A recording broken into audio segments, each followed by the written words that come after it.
السلام علیکم ورحمۃ اللہ وبرکاتہ۔ الحمد للہ رب العالمین والعاقبۃ للمتقین والصلاة والسلام علی سید الانبیاء والمرسلین نبینا محمد وعلى آلہ وصحبہ اجمعین، اما بعد۔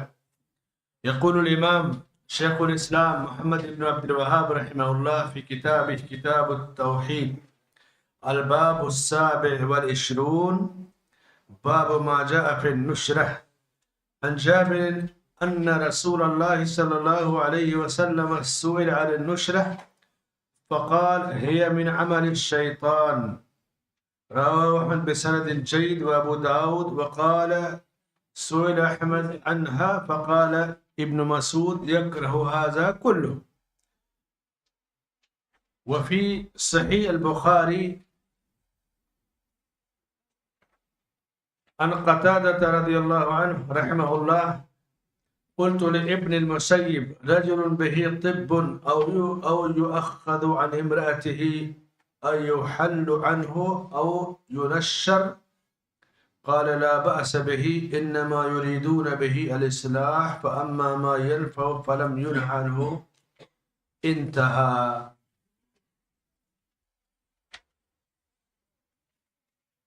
اللہ کے فضل اور اس کی توفیق سے آج بروز سنیچر 17 جنوری 2026 مطابق 27 رجب 1447 ہجری کتاب التوحید کے 27ویں باب پر ہماری گفتگو ہو رہی ہے۔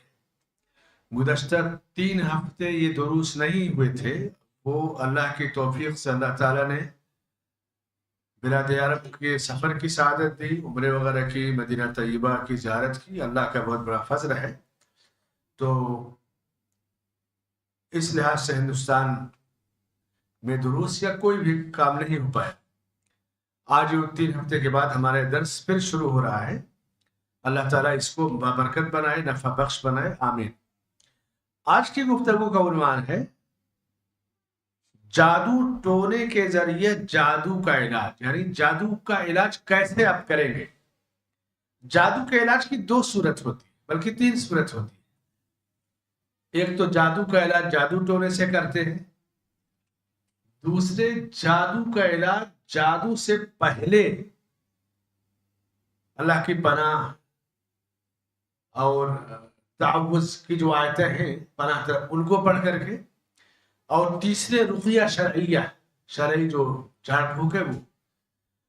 تو یہاں شیخ رحمۃ اللہ علیہ جادو کے ذریعے جادو ٹونے کا جو علاج ہے اس کا ذکر کر رہے ہیں۔ 2 دکانیں اس وقت بہت تیزی سے چل رہی ہیں، 2 دکانوں پہ مندہ نہیں ملے گا۔ آپ دیکھیں کہ وکیلوں کے پاس جائیے نا، وکیلوں کی آفس میں ایڈوکیٹ لائر جو ہوتے ہیں، تو ان کے پاس بہت سارے مسائل میں ایک مسئلہ، بہت ساری لڑکیاں یعنی شادی شدہ عورتیں بیٹھی رہیں گی، ان کو طلاق چاہیے، ڈیورس چاہیے، اور پراپرٹی میں حصہ چاہیے۔ اور وکیل کاروباری ہوتے ہیں، کسی کو واپس تو نہیں کریں گے، کہیں یہاں تمہارا یہ کام ہو جائے گا، یہ کام ہو جائے گا، وہ کام ہو جائے گا، اور لالچ دلائیں گے۔ اور شادی محبت میں ہوتی ہے، اور پھر وہ محبت ویسے بھی ابتدا میں جو سلسلہ ہوتا ہے محبت کا، بازاری محبت کا، دھیرے دھیرے وہ گراف گر جاتا ہے، تو وہ سمجھتی ہے کہ کسی نے کچھ کر دیا ہے۔ تو پھر یا تو روحانی جو علاج ہے جادو ٹونے ٹوٹکے والے ان کے پاس جائیں گی، یا پھر وکیل کے پاس جائیں گی، اور دونوں لٹیرے اور ڈکیتی ہوتے ہیں۔ یہ بمبئی میں کرلا کوٹ ہے نا، اس میں ایک وکیل ہے، ایسے اس کا چیمبر بھرا ہوا تھا، میں نے اس کو ایک کام دیا تھا، 2-3 بار دوڑایا اور وہ کام نہیں کیا، تو میں نے کہا تم ایک کمزور وکیل ہو، تم پاورفل نہیں ہو۔ تو اس ٹائم تو سن لیا، لیکن دوسرے دن مجھ کو فون کر کے کہا کہ آپ نے اتنے لوگوں کے سامنے مجھ کو کمزور وکیل کہا، میرے کلائنٹ وغیرہ سب متاثر ہوں گے۔ میں نے کہا پھر کام کرو جلدی سے، نہیں کرو گے، میں نے پیسہ دیا، تو کم مضبوط رہتے تو کر کے دکھاتے نا۔ اور اس میں نرمی کی کیا ضرورت، کام کرو ٹائم سے، نہیں کر پا رہے یا تو ٹال رہے ہو یا پھر تمہاری پہنچ وہاں تک نہیں ہے۔ تو چونکہ یہ لوگ شکاری ہوتے ہیں، جو ہماری بیٹیاں ہیں چاہے کسی مذہب سے ہوں، محبت میں شادیاں ہوگی، دھیرے دھیرے وہ محبت میں کمی ہو جاتی، سمجھیں گے کسی نے کچھ کر دیا ہے، ڈائیورس لیں گے، طلاق لیں گے۔ اور نکاح کے ذریعے شرعی رشتے سے جو محبت پیدا ہوتی ہے شروع میں کم ہوتی ہے، دھیرے دھیرے وہ بڑھتی ہے، کیونکہ ایک اجنبی مرد عورت سے جب نکاح ہوتا ہے والدین رشتہ طے کرتے ہیں، آدمی ایک دوسرے کو نہیں پہچانتا، مزاج کو، طور طریقے کو، دھیرے دھیرے ایک دوسرے کو میاں بیوی سمجھتے جاتے ہیں، پھر بچے وغیرہ ہوتے ہیں، پھر گھر کے ماحول کو ایک دوسرے کو سمجھ کر مینج کرتے ہیں، اور پھر وہ محبت زندگی کے آخر حصے تک باقی رہتی ہے۔ اسی لیے اللہ کے رسول صلی اللہ علیہ وسلم فرماتے ہیں کہ نکاح کے ذریعے جو محبت پیدا ہوتی ہے نا، اس کی مثال دنیا میں کہیں نہیں ملتی ہے۔ مرد عورت میں جو نکاح کے ذریعے محبت پیدا ہوگی، اس وہ محبت شوہر کو بیوی سے، بیوی کو شوہر سے، بچوں سے، رشتہ داروں سے، اور یہ جو بازاری محبت ہوتی ہے، پارکوں والی، کالجوں والی، کمپنیوں میں کام کرنے والی، بوائے فرینڈ گرل فرینڈ والی، یہ بس جیسے پانی کا بلبلہ ہوتا ہے نا، اور پھر اوپر اٹھی وہ موت، پھر بیٹھ گئی، اس کی کوئی حیثیت نہیں ہوتی۔ تو روحانی جو علاج کرنے کے نام پر وہ جادو کا علاج، جادو سے، اور یہ لاؤ بکرا لاؤ، یہ لاؤ زعفران لاؤ، ایک تو ان کا کاروبار اور ایک وکیلوں کا کاروبار۔ اچھا، زندگی میں سب کی حیرانی پریشانی مشکلات ہوتی ہیں، ایمان والا بندہ گھبراتا نہیں ہے۔ ایمان کا تقاضا ہے کہ آفتیں مصیبتیں آتی ہیں، لیکن مومن اس کو آخرت کے تناظر میں دیکھتا ہے۔ تو ایک عمل ہے نشرہ، اس کے بعد علماء نے نشرہ بھی پڑھا ہے۔ پوچھا گیا اللہ کے رسول صلی اللہ علیہ وسلم سے کہ یہ نشرہ یا نشرہ کیا ہوتا ہے، یعنی جادو کا علاج جادو کے ذریعے کسی پر جادو کر دیا گیا۔ تو جیسے بیماری ہوتی ہے تو کیا ڈاکٹر فوراً دوا دے دیتا ہے، یہ ٹیسٹ کراؤ، وہ ٹیسٹ کراؤ، ٹیسٹ سے اطمینان نہیں ہوا دوسرے لیبارٹری میں بھیجے گا، کسی اور بڑے لیبارٹری میں، ہاسپٹل میں بھیجتا ہے۔ اور بڑی بیماریوں کا جب بڑا ٹیسٹ ہوتا ہے اس کے بعد وہ ہاتھ لگاتے ہیں۔ بعض ٹیسٹ آپ تو جانتے ہوں گے، زیادہ جانتے ہوں گے، وہ جو گردے کو ٹرانسفر کرنے کا اور یہ وہ اعضا کی پیوند کاری کا، کتنے مہنگے ٹیسٹ ہوتے ہیں، پورے اطمینان کے بعد وہ کام کرتے ہیں۔ اب یہاں جادو کو پہچانے بغیر، نظر بد کو پہچانے بغیر سیدھے وہ جادو کا علاج شروع کر دیں گے۔ بھائی جادو نہیں ہے تو جادو کا علاج اب کیوں کرو گے؟ نظر بد نہیں ہے تو نظر بد کا علاج کیوں کرو گے؟ بغیر وہ مصیبت یہ ہے کہ کسی طرح یہ آدمی ہاتھ سے چھوٹنے نہ پائے۔ اچھا، دونوں لٹیرے ہوتے ہیں، دونوں اگلا ماشاءاللہ کچھ لوگ صحیح ہوتے ہیں لیکن وہ کاروبار نہیں کرتے۔ اللہ کے رسول صلی اللہ علیہ وسلم سے پوچھا گیا کہ جادو کے ذریعے جادو کے علاج کا کیا حکم ہے، تو آپ نے فرمایا کہ یہ شیطانی عمل ہے، کیونکہ جادو شیطانی عمل ہے تو جادو کے ذریعے علاج بھی شیطانی عمل ہوگا۔ اس لیے کسی کو اگر جادو کا کوئی شکار ہو جائے، اس مصیبت میں پڑ جائے، تو جادوگروں کے پاس نہیں جانا چاہیے۔ جادوگر تو چاہے گا کہ لوگ میرے پاس ہیں، اور شیطان چاہے گا کہ یہ جادوگر کا کاروبار عروج پر ہو، کیونکہ جادوگر پہلے لوگوں کو اسلام سے پھیر دیتا ہے، قرآن پر سے، سنت پر سے، اللہ پر سے اعتماد ختم کر دیتا ہے کہ دیکھو ایسے کچھ نہیں ہوا، فلاں نے کر دیا۔ تو ایک تو اس کا اعتماد ختم ہو گیا، ایمان ختم ہو گیا، کفر میں داخل ہو گیا، اور پھر شیطان کا وہ چہتا بن جاتا ہے۔ تو آپ صلی اللہ علیہ وسلم نے کہا کہ یہ شیطانی عمل ہے۔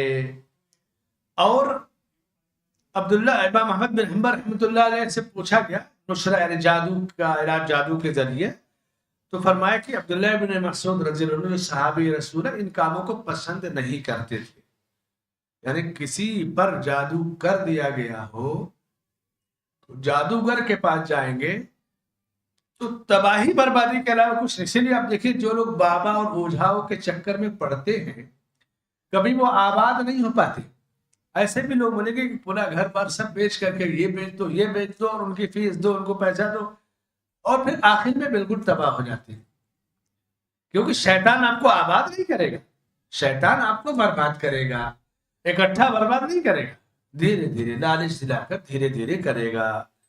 حضرت قتادہ رحمہ اللہ کہتے ہیں کہ میں نے امام سعید ابن مسیب رحمہ اللہ سے پوچھا کہ کسی آدمی پر اگر جادو کر دیا گیا یا ایسا ٹونا ٹوٹکا جس کے ذریعے وہ اپنے بیوی کے قریب نہ آ سکتا ہو، تو کیا اس کو دور کرنے کے لیے جادو کو دور کرنے کے جو نشرہ ہے یعنی منتر ہے استعمال کیا جا سکتا ہے؟ تو انہوں نے کہا کہ اس میں کوئی حرج نہیں، اس کا مقصد اصلاح اور نفع پہنچانا ہے. یعنی جادو کو دور کرنے کے لیے جو جادوگر کا کفریہ منتر ہے وہ نہیں، جو شرعی دعائیں ہیں، اذکار ہیں، اس سے فائدہ پہنچایا جا سکتا ہے.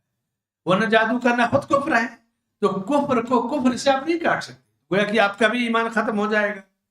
اور اللہ کے رسول صلی اللہ علیہ وسلم نے جادوگر کی سزا قتل مقرر کی، جادو پر اللہ کی لعنت، پوری تفصیل آپ کو ملے گی. حسن بصری رحمہ اللہ تابعی ہے، کہتے ہیں کہ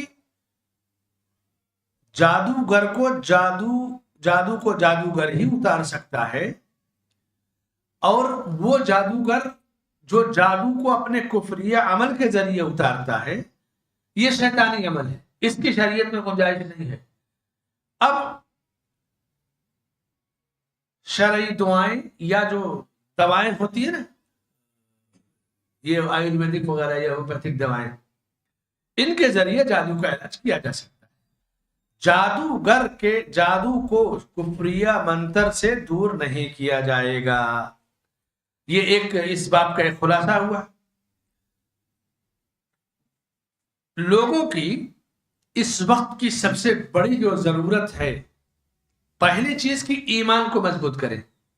جب جادو کی بات ہوتی ہے نا تو جتنے لوگ سنیں گے کہیں گے شاید مجھ پر بھی جادو کیا گیا ہے، ٹوٹنا ٹوٹکا. اور بہت آسانی سے شیطان انسان کو کنٹرول کر دیتا ہے.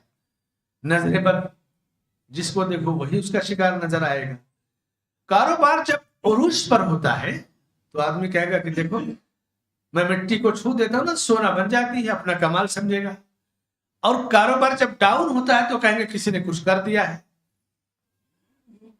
دنیا میں انسان کا ایمان گھٹتا بڑھتا ہے، موسم گھٹتا بڑھتا ہے، کم زیادہ روزی ہمیشہ ایک جیسی نہیں رہتی ہے، کم زیادہ ہوتی رہتی ہے. تو جس اللہ نے عروج دیا وہ زوال دیتا ہے. اس وقت شکر کی ضرورت تھی، زوال میں صبر کی ضرورت ہے، اور ہمت اور حوصلہ نہیں ہارنا چاہیے.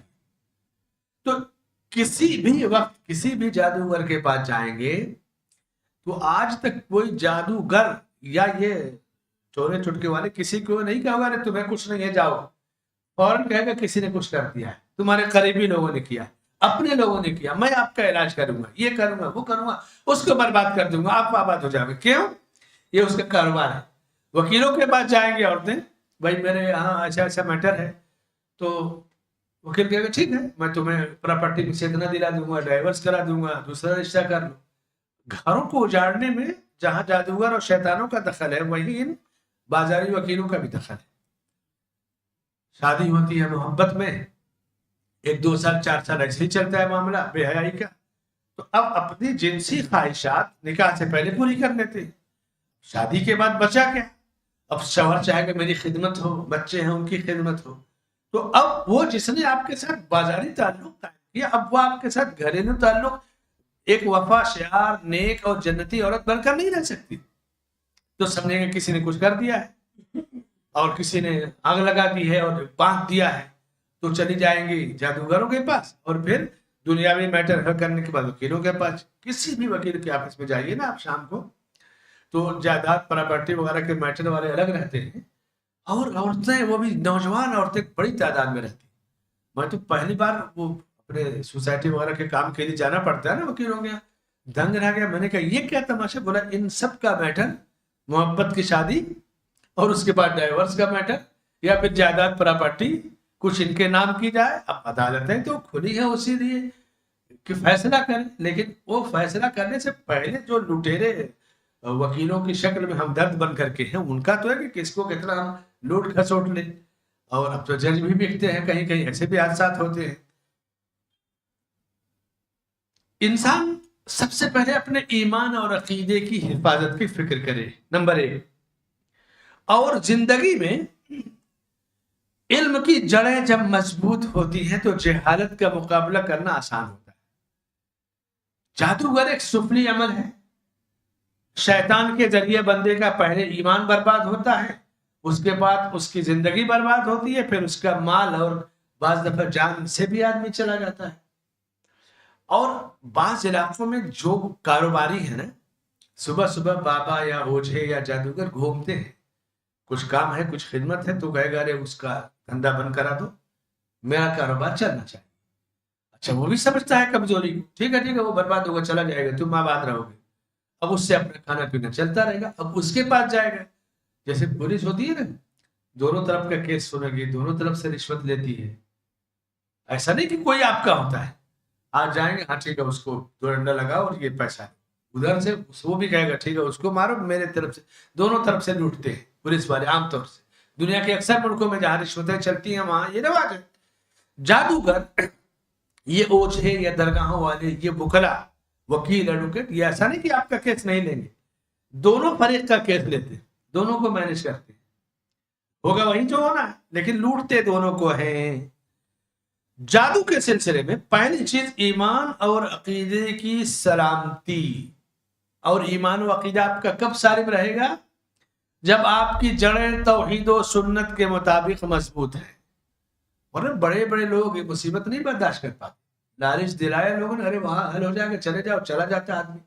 بعض لوگ چپکے سے جاتے ہیں درگاہوں مزاروں پہ اور ان باباؤں کے پاس، جادوگروں کے پاس. جب بہت معاملہ آگے ہو جاتا ہے تب بتائے گا کہ میں نے ایسا ایسا کیا ہے. تو نشرہ جو ہے، نشرہ کو علامہ ابن القیم نے لکھا ہے کہ حل السحر عن المسحور، جس پر جادو کیا گیا ہے اس پر سے جادو کو ختم کرنے کو نشرہ کہتے ہیں. جو حدیث کا باب ہے نا عربی میں دیکھیے، باب ما جاء فی النشرہ. اب جادو جس پر کیا گیا اس پر سے جادو کو دور کرنا، اگر وہ جادوگر کے ذریعے کیا جائے گا تو ظاہر سی بات ہے جادو شیطان کے ذریعے ہوتا ہے. جادوگر شیطانی خدمات کے ذریعے کرے گا تو وہ شیطانی عمل ہے، شرعاً اس کی گنجائش نہیں ہے. لیکن کسی پر جادو کر دیا گیا تو ایسا نہیں کہ اس کا علاج نہیں ہے، جو شرعی علاج ہے وہ کیا جائے گا. قیافہ شناسی، کوہانت یعنی کاہن، علم نجوم، یہ سب چونکہ جادو کی قسمیں ہیں. اور جب آپ اس کے پاس جائیں گے تو شیطانی جتنے اعمال ہیں ان کا وہ ذکر کریں گے. اب جادو کے حل کے لیے جیسے صحیح بخاری میں قتادہ رضی اللہ عنہ کہتے ہیں کہ امام سعید ابن مسیب رضی اللہ رحمہ اللہ سے پوچھا کہ سعید ابن مسیب تابعی ہیں اور حضرت قتادہ بھی تابعی ہیں. ان سے پوچھا گیا کہ کسی آدمی پر اگر جادو کیا گیا ہے تو پھر اس کا کیا معاملہ ہے، کیسے اس کو حل کیا جائے گا؟ تو ظاہر سی بات ہے کہ جادو کیا گیا ہے تو جادو کو حل کیا جائے گا جب تک کہ اس میں شرکیہ چیزیں داخل نہ ہو. سعید ابن مسیب بڑے تابعین کے کبار علماء میں، جیسے حضرت عبداللہ ابن عباس، عبداللہ ابن مسعود بڑے فقہائے صحابہ میں سے ہیں، اسی طرح سے سعید ابن مسیب کبار تابعین میں سے ہیں.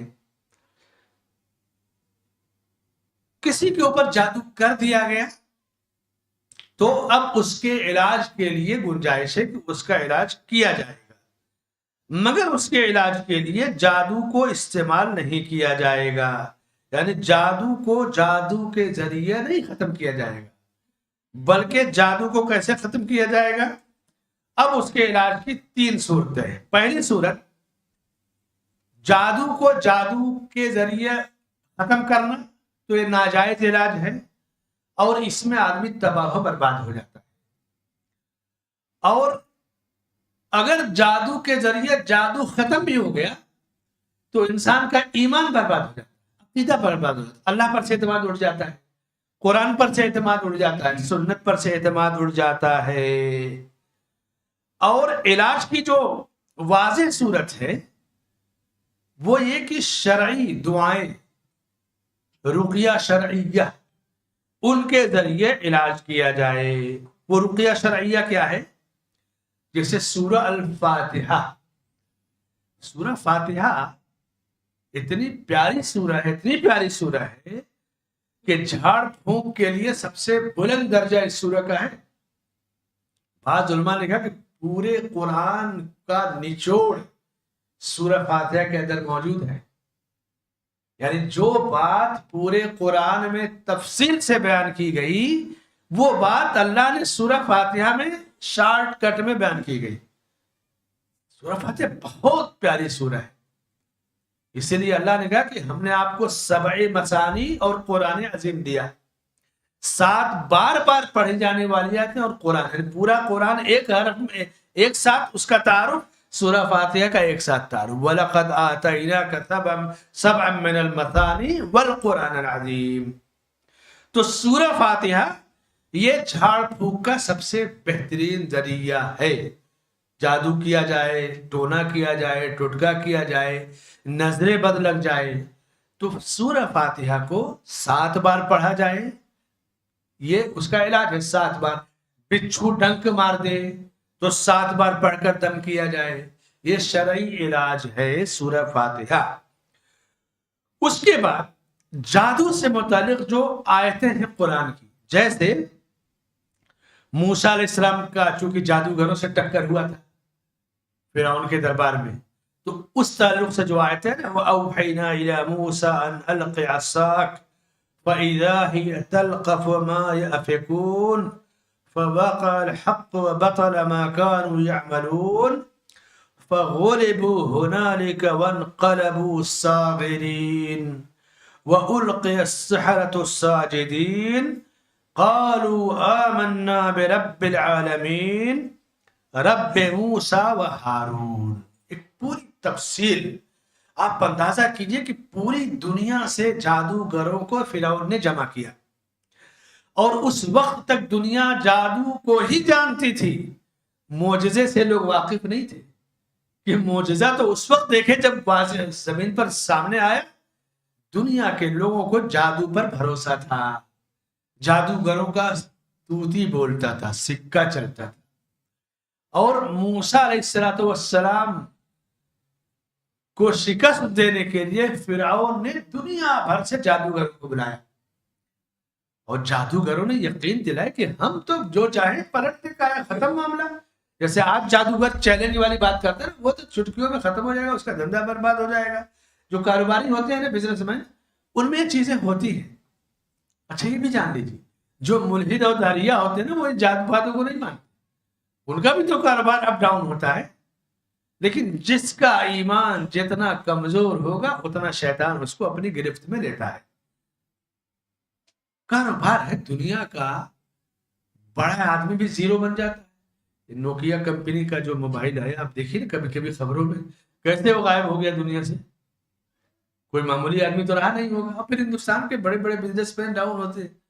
جادو کے کاروبار سے کیا تھا؟ جادوگر پریشان کر دیتا ہے. نظر بد، حسد، پہلا نظر ہے، پہلی نگاہ جو تیز کی ہے وہ حسد کی ہے. کسی کی نعمت کو للچائی نگاہوں سے دیکھنا. حاسد آدمی یہی کرتا ہے نا. اسی لیے کسی کے سب کے سامنے اپنے بچوں کی تعریف، یا بیوی کسی کی باوفا ہو، اچھی ہو، تو خوبیاں نہیں بیان کرنا چاہیے، اللہ کا شکر ادا کرنا چاہیے. بچے وفادار ہوں، اچھے ہوں پڑھنے میں، تو سب کے سامنے اس کا ذکر نہیں کرنا چاہیے. روزی وغیرہ سب کے سامنے اپنی انکم نہیں شو کرنا چاہیے. ہمارے گاؤں میں ایک سائنس کے ٹیچر تھے، اب بھی زندہ ہیں، ریٹائر ہو گئے. کلاس میں بچے کبھی کبھی پوچھتے ہیں، ٹیچروں سے لگ جاتے ہیں، سر آپ کی کتنی سیلری ہے؟ تو وہ کہتے تھے دیکھو 3 چیزیں کسی کو نہیں بتائی جاتی. دیکھیے ایک ٹیچر سے بچے ہلکا مذاق کر کے پوچھتے، لیکن ٹیچر پھر بھی بچوں کو نالج دیتا تھا. کہتے کہ سیلری کتنی یہ سب کو نہیں بتائی جاتی، بچے کتنے یہ بھی سب کو نہیں بتائے جاتے، اور عمر کتنی ہے، ایج، یہ بھی سب کو نہیں بتائی جاتی. کبھی کبھی آدمی 60 سال کا ہے لیکن اس کی جو فٹنگ ہے اس کی وہ لگ رہا ہے کہ 40-45 سال کا ہے. آپ نے بتا دیا، وہ آپ کو 60 سال کا سمجھ رہا ہے، آپ کی فٹنگ 40 کی ہے. اس کی نظر لگ سکتی ہے، آپ انکم بھی نظر لگ سکتی ہے. تو ایک آدمی کلاس میں ہے، سائنس کا ٹیچر، مجھ کو آج تک یاد ہے وہ چیز، 30-32 سال پہلے بتاتے تھے. تو علماء کی جب کتابیں پڑھیے نا، تو وہ جو حسد، پہلی نگاہ جو انسان کو تیر کی طرح چبھتی ہے ایک دوسرے کے جسم میں یا دوسرے کے رزق میں، برکت میں، وہ حسد ہوتی ہے. اس کے بعد وہ جب تیر چبھ جاتا ہے حسد بری نگاہ کا، تو پھر وہ نظر بد ہو گئی. اس حاسد کی نگاہ کی تیزی اسی کو نظر بد کہا جاتا ہے. اور پھر نظر بد جب اور خطرناک ہوتی ہے تو پھر جادوگر اپنا کام کر لیتا ہے. تو حسد، نظر بد، اس کے بعد پھر جادو، تونے ٹٹکے کے مرحلے، تو زندگی تباہ ہو جاتی ہے. اس لیے حاسد سے ہمیشہ بچ کر رہنا چاہیے. جس کی نظریں لگتی ہوں ان سے بچ کر رہنا چاہیے، کیونکہ جادوگر کا معاملہ بہت آسان یہی لوگ کر دیتے ہیں. اب اس کے لیے ایک صورت ہے کہ بیماری کے بعد علاج کرنا اور دوسری بیماری سے پہلے علاج کرنا. تو ہمارا آج کا جو باب ہے، چیپٹر ہے بیماری کے بعد علاج کرنا. بیماری سے پہلے علاج کا ذکر ہے اس سے پہلے چیپٹر میں ہو گیا. گھر سے نکلنے کی دعا، سونے کے وقت کی دعا، کھاتے وقت کی دعا، جو شرعی اذکار ہیں یہ دعائیں. اور بیماری کے بعد سورہ فاتحہ، یہ پہلا علاج ہے. اس کے بعد موسیٰ علیہ السلام سے متعلق جو آیتیں ہیں کہ ہم نے موسیٰ علیہ السلام کو وحی کی کہ اپنے لاٹھی کو زمین پر مارو. پوری تفصیل قصص میں، شعراء میں اور مختلف جگہوں پہ موسیٰ علیہ السلام کا جتنا ذکر قرآن میں ہے دوسرے نبیوں کا نہیں ملتا. اور اللہ کے رسول صلی اللہ علیہ وسلم کے بعد افضل انبیاء میں موسیٰ علیہ السلام اور ابراہیم علیہ السلام ہی کا ذکر ہے. موسیٰ علیہ السلام ابراہیم علیہ السلام کے بعد ہے، بلکہ ابراہیم علیہ السلام کے آل و اولاد میں سے ہیں، بنو اسرائیل میں سے ہیں. اور بنو اسرائیل پورے ابراہیم علیہ السلام کے بیٹے اسحاق علیہ السلام کی نسل سے ہے. تو ابراہیم علیہ السلام خلیل اللہ ہے. ان کے بعد ابراہیم علیہ السلام، اسحاق علیہ السلام ہے، یعقوب علیہ السلام ہے، یوسف علیہ السلام ہے. اور یوسف علیہ السلام کے بعد کچھ پشتوں کے بعد موسیٰ علیہ السلام. جادوگروں سے مقابلہ ہوا، جادوگر آئے تو فرعون نے جب ان کو بلایا تھا تو کہا کہ بھائی موسیٰ علیہ السلام سے کہ آپ اپنا جادو پھینکو، جو رسی ہے جو کچھ ہے ہم. تو موسیٰ علیہ السلام نے کہا تم پھینکو. تو جادوگروں نے اپنی اپنی رسیاں پھینکی. پوری تفصیل قرآن کی مختلف آیتوں میں آپ کو ملے گی. موسیٰ علیہ السلام گھبرا گئے تھے اس وقت کہ یہ تو جادو، یہ تو سانپ رینگ رہے ہیں. تو اللہ نے موسیٰ علیہ السلام کو وحی کے ذریعے بتایا. وَأَوْحَيْنَا إِلَىٰ مُوسَىٰ، وحی کی ان القِ عصاک، اپنی لاٹھی پھینک دو. یعنی اس وقت تک انہیں نہیں پتا تھا کہ مجھے کیا کرنا. اللہ کے نبی تھے، اتنا ہے کہ اللہ ان کے ساتھ ہے، اللہ پر بھروسہ ہے اور اللہ سے ان کا رابطہ ہے تو اللہ تعالیٰ مدد کرتا ہے. کہا کہ پھینک دو لاٹھی کو. تو جب لاٹھی پھینکا تو پورے جتنے ان کے ساتھ تھے سب کو نکل گئے. فَإِذَا هِيَ حَيَّةٌ تَسْعَىٰ. اب جب جادوگروں نے دیکھا کہ یہ جادوگر اس وقت تک اتنا بڑا کمال دیکھے نہیں تھے اور مصر کے لوگ اور فرعون نے بھی نہیں دیکھا تھا، تو جادوگر تو فوراً اسلام لے آئے. قالوا آمنا، وہ ہے نا ہم موسیٰ اور ہارون کے رب پر ایمان لائے. تو فرعون نے کہا کہ ارے مجھ سے پوچھے بغیر ایمان لائے، تمہیں تو کاٹ کر کے اور سونے پہ لٹکا دوں گا. تو جادوگروں نے کہا کہ تم جو کچھ کر پاؤ گے دنیا میں کر سکتے ہو، آخرت تو نہیں ہماری لوگ ہے نا. یہ جادو معجزے کی تاثیر جادوگروں پر ہوئی. اس لیے کتنا بڑا بھی خطرناک جادوگر ہو، اللہ کے کلام میں وہ تاثیر ہے کہ اس جادوگر کو بھی شکست ہوتی ہے. کبھی بھی مغرور نہیں ہونا چاہیے. وَلَا يُفْلِحُ السَّاحِرُ حَيْثُ أَتَى، جتنے بھی جتن کر لے، راستے اپنا لے، جادوگر کبھی کامیاب نہیں ہو سکتا. اب جب موسیٰ علیہ السلام نے اپنی لاٹھی پھینکی، اژدہا بن گیا، تب موسیٰ علیہ السلام پھر گھبرا گئے. یہ کیا ہو گیا؟ ان کو نہیں پتا تھا کہ ایسا ہوگا. معجزہ ہونے سے پہلے نبی کو نہیں پتا کہ مجھ سے کیا کیا ہوگا. کرامت واقع ہونے سے پہلے ولی کو نہیں پتا ہوتا کہ کیا ہوگا. کرامت اللہ کے ولیوں کے ذریعے اللہ ظاہر کرتا ہے. کرامت ولی کا اپنا پاور نہیں ہوتا ہے، اللہ کی مدد و تائید ہوتی ہے. معجزہ نبی کا اپنا پاور نہیں ہوتا ہے، بلکہ اللہ کی طرف سے نبی کی مدد اور تائید ہوتی ہے، حق کو ظاہر کرنے کے لیے، باطل کو زیر کرنے کے لیے. موسیٰ علیہ السلام گھبرا گئے. قال خذها ولا تخف, پکڑ لو اس کو, ڈر مت. اگر وہ گھبراتے تو ڈرتے نہیں, کہا ڈر مت, پکڑ لو.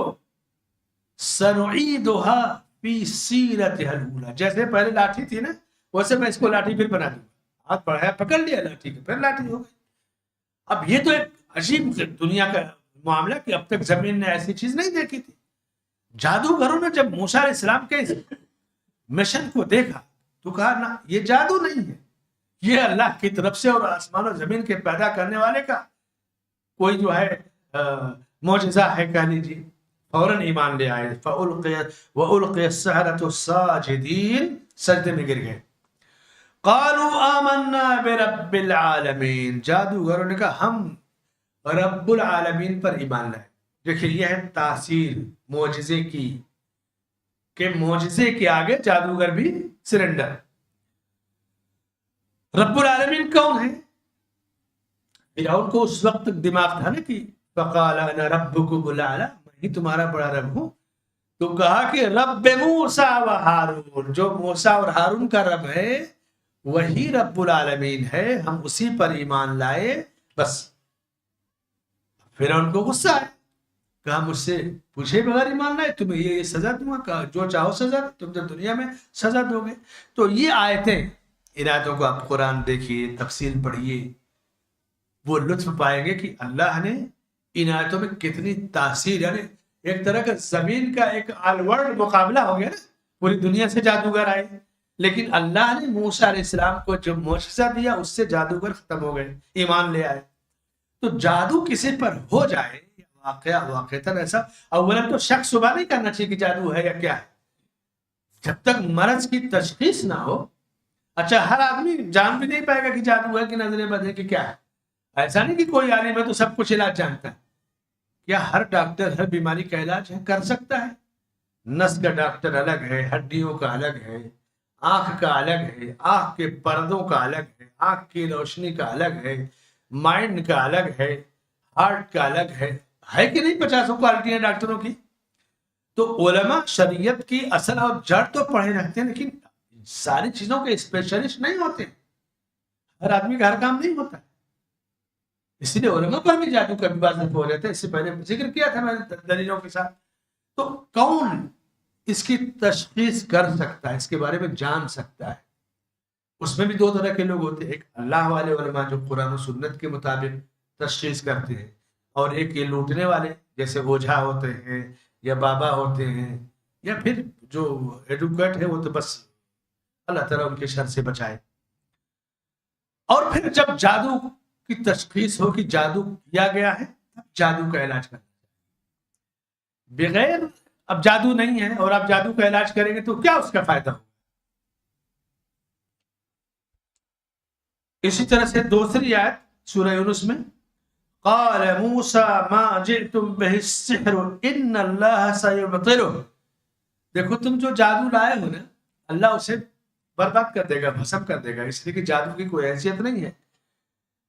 ان اللہ لا یصلح عمل المفسدین ویحق اللہ الحق بکلماتہ ولو کرہ المجرمون. یہ آیتیں بھی پڑھی جائیں گی جادو کے علاج کے لیے کہ جو تم جادو لائے ہو اللہ تعالیٰ اسے ختم کر دے گا, اور اللہ فسادیوں کا جو عمل ہے فسادیوں کے عمل کو پروان نہیں چاہتا, اس کو آگے ترقی نہیں دیتا ہے. اللہ تعالیٰ حق کو حق کی طرح واضح کرے گا, باطل کو باطل کی طرح رسوا کرے گا, مجرم چاہے جتنا اس کو ناپسند کرے. اور پھر دوسری جگہ اللہ نے فرمایا سورہ طٰہٰ میں, سورہ طٰہٰ, سورہ قصص, سورہ شورى, الگ الگ جگہوں پہ یہ آیتیں موجود ہیں. وَأَلْقِ مَا فِي يَمِينِكَ تَلْقَفْ مَا صَنَعُوا إِنَّمَا صَنَعُوا كَيْدُ السَّاحِرِ وَلَا يُفْلِحُ السَّاحِرُ حَيْثُ أَتَى فَأُلْقِيَ السَّحَرَةُ سُجَّدًا قَالُوا آمَنَّا بِرَبِّ هَارُونَ وَمُوسَىٰ. سورہ اعراف, سورہ یونس, سورہ طٰہٰ میں یہ آیتیں موجود ہیں. جو آدمی رقیہ شرعیہ کرتا ہے ان آیتوں کو پڑھ کر کے خلوص دل سے اللہ پر مکمل اعتماد توکل کرتے ہوئے, اللہ کے ساتھ حسن ظن رکھتے ہوئے اور یہ عقیدہ رکھتے ہوئے کہ اللہ تعالیٰ ہی شفا دینے والا ہے، اس کے سوا کوئی شفا دینے والا نہیں ہے، اس کو پڑھ کر کے جادو جس پر کیا گیا اس پر دم کرے گا، اور اس کے بعد جس پر پڑھا جا رہا ہے اس کا بھی عقیدہ ہو کہ شفا صرف اللہ کے ہاتھ میں، اس آدمی کا کوئی کمال نہیں ہے، اللہ پر مکمل اسے بھروسہ ہونا چاہیے، دونوں کا ایمان باللہ اور توکل علی اللہ مضبوط ہونا چاہیے۔ دنیا میں بعض بیماریاں ایسے، بعض دوائیں تو جلدی شوٹ کر گئی تو آدمی 2-4 مہینے میں صحیح ہو گیا، کوئی ایک آدھ ہفتے میں صحیح ہو گیا۔ کیا ایسا ہے کہ ہر بیماری کا جو اسپیشلسٹ ڈاکٹر ہے وہ جلدی سے صحیح کر دیتا ہے؟ کینسر کے مریض 2 سال 4 سال تک رہتے ہیں، کبھی مر گئے، کبھی پوزیشن صحیح ہے تو ریٹرن ہو جاتے ہیں اور بیماری دور ہو جاتی ہے۔ ہارٹ کے مریض، بستر پر رہنے والے مریض کئی مہینوں تک رہتے ہیں۔ آپ دنیا میں دیکھ رہے ہیں نا کہ آدمی کئی سالوں تک بیمار رہتا ہے، لیکن جب شرعی رقیہ اور شرعی جھاڑ پھونک کی بات آئے گی تو ہم سوچیں گے بس 2-4 بار میں صحیح ہو جائے، اور نہیں ہوا تو پھر کہیں گے اس سے کوئی فائدہ نہیں، اب دوسرا راستہ اپناتے ہیں۔ ایسا ہے کہ نہیں؟ ایسا اس لیے کہ ہمارا ایمان اللہ پر کمزور ہے، اللہ کے کلام پر ہمارا ایمان کمزور ہے۔ دنیا کی مصیبتیں تو ہم جھیل لیتے ہیں، یہ ڈاکٹر نہیں، وہ ڈاکٹر، وہ ڈاکٹر، وہ ڈاکٹر، پھر وہ ہاسپٹل، وہ دوائیں، زندگی بھر چلتی رہتی ہے نا، لیکن اس میں تو ہم کبھی پیچھے نہیں ہٹتے۔ اس میں 1-2 مہینے کے بعد سوچیں گے ٹھیک ہو جانا، نہیں ہوا تو سمجھ لو کہ بیکار، کوئی فائدہ نہیں۔ یہی ایمان کی کمزوری ہے اور یہی عقیدے کا فساد۔ وَإِذَا مَرِضْتُ فَهُوَ يَشْفِينِ، جب میں بیمار پڑتا ہوں تو شفا دینے والا اللہ کی ذات ہے، اور اللہ کی ذات جب شفا دے گی تو جب وہ چاہے گا، جب اس کی مرضی ہوگی تب شفا ملے گا۔ دنیا کی جو دوائیں ہیں آپ کو نقصان بھی کر سکتی ہیں، آپ کے ہارٹ، کڈنی، گردہ، آنکھوں پہ اثر بھی آ سکتا ہے، آپریشن فائدہ بھی کر سکتا ہے، نقصان بھی کر سکتا ہے۔ شرعی جو اذکار ہے، رقیہ شرعیہ، اگر آپ کو فوراً فائدہ نظر نہ بھی آئے تو اس کی برکت تو آپ کو ملے گی، اس کا اجر و ثواب آپ کو ملے گا، اللہ پر ایمان و عقیدہ آپ کا مضبوط ہوگا۔ اور شرعی رقیہ کرنے یا کرانے سے پہلے ان آیتوں کو ترجمہ تفسیر کے ساتھ جاننا، اور جو سلف صالحین میں اس طرح کے واقعات ہوئے ان واقعات کو پڑھ کر کے ایمان کو مضبوط کرنا ضروری ہے۔ جتنا ہم جڑے رہیں گے صحیح سنت سے، صحیح دین سے، اتنا ہم ایمان کے مضبوط رہیں گے۔ اچھا، یہ کوئی نئی چیز تو نہیں ہے، اللہ کے نبی صلی اللہ علیہ وسلم نے سنت میں علاج بتایا، موسیٰ علیہ السلام کی شریعت اللہ کے نبی صلی اللہ علیہ وسلم سے کئی 100 سال پہلے کی ہے، اس وقت جادوگروں کا معاملہ عروج پر تھا، عیسیٰ علیہ السلام کے زمانے میں جادوگری تھی، عروج پر تھی، تو اللہ نے اس جادوگر کے خاتمے کے لیے، حوصلہ توڑنے کے لیے، حق کو واضح کرنے کے لیے اپنے رسولوں کی مدد کی ہے۔ اب رسولوں کا سلسلہ ختم ہے، لیکن اللہ کے نبی صلی اللہ علیہ وسلم کی امت قیامت تک رہے گی، حق پر رہنے والا ایک گروہ ہوگا۔ یہ آیتیں، یہ حدیث، یہ شرعی علاج قیامت تک کے لیے موجود رہے گا۔ جس طرح دنیا کے علاج میں کسی کو فوراً فائدہ ہوا، کسی کو ٹائم لگتا ہے، اور کسی کو کبھی کچھ نہیں فائدہ ہوتا، کوئی دوا کارگر نہیں کرتی، دوا وہی ہے، کسی مریض کو شوٹ کر گئے، کسی کو نہیں کرتی ہے۔ اسی طرح شرعی علاج بھی ہے، کسی کو فائدہ ہوا، کسی کو نہیں، لیکن کیا کریں گے آپ؟ دنیا کے علاج کو آپ ختم تو نہیں کرتے۔ ایمان باللہ آپ کو ہونا چاہیے، کیوں فائدہ کسی کو ہوا کسی کو نہیں؟ اس لیے کہ شفا دینے کا اختیار اللہ کے ہاتھ میں، وہ یہ فیصلہ کرتا ہے کہ کس کو فائدہ پہنچے کس کو نہیں، یعنی نفع اور نقصان کا مالک اللہ کی ذات ہے۔ ہم امید کرتے ہیں کہ اللہ تعالی ہماری دعائیں قبول کرے گا، ہماری جو محنت ہے اللہ تعالی اسے قبول کرے گا۔ اس امید کے ساتھ آدمی شرعی جھاگ پور کرے اور رقیہ کرے۔ رقیہ شرعی ایک پیارا علاج، پیاری دعا ہے۔ اب اس کے بعد دوسرا اور تیسرا جو علاج ہے، یہ تو شرعی رقیہ شرعیہ کے علاج ہوا، اب دوسرا اور تیسرا بریک لے لیجیے، اس کے بعد اس کی وضاحت ہوتی ہے انشاءاللہ۔